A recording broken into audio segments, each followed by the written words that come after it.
Madam coffee. Thank you. Yo welcome madam. ఏంటి భయ్యా cafe అంతా ఖాళీగా ఉంది? నీకు కొత్త కదా, అలానే ఉంటది. ఎవరు రారా ఏంటి? ఏం మాట్లాడుతున్నావు? సిటీలో ది బెస్ట్ కాఫీ షాప్ ఇది. మరేంటి వేకెన్సీ? రోజులు మారిపోయాయి బ్రో. కాఫీ షాప్కి, అందులో మనం ఇచ్చే కాఫీకి రోజులు అయిపోయాయి.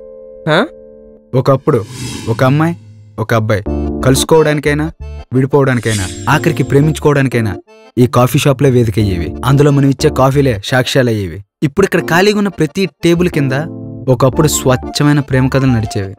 ఆ టేబుల్ పైన ఉన్న మెనూ కార్డులో మనకిష్టమైన వాళ్ళ ఇష్టాలు ఉండేవి. అంతెందుకు, అక్కడ ఖాళీగా ఉన్న టిష్యూ పేపర్లు కూడా ప్రేమ లేఖల్లా కనిపించేవి. కానీ ఇప్పుడు కలుసుకోవాలన్నా విడిపోవాలన్నా ఆన్లైనే వేదిక. అంతెందుకు, ఆఖరికి మన మూడు కూడా పోస్టులు, స్టోరీలు, స్టేటస్ల ద్వారానే చెప్తున్నాం. అయినా ఈ లవ్ ఎట్ ఫస్ట్ సైడ్కి కాలం చెల్లిపోయింది బ్రో. ప్రెజెంట్ డేస్లో కాఫీ షాప్కి వచ్చి కాఫీ తాగే అమ్మాయి ఉందా?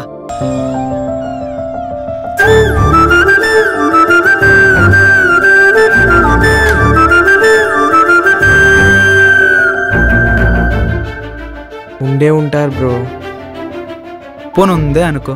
అమ్మాయి అంటే అసలు ఎలా ఉండాలో తెలుసా?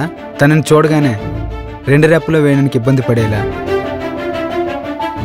మనకి తెలియకుండానే మన ఫేస్లోకి స్మైల్ వచ్చేలా, అంతెందుకు ఎటువైపు ఉందో తెలియని గుండు కూడా హఠాత్తుగా బరువెక్కి దాని వాస్తుని చూపించేలా ఉండాలి.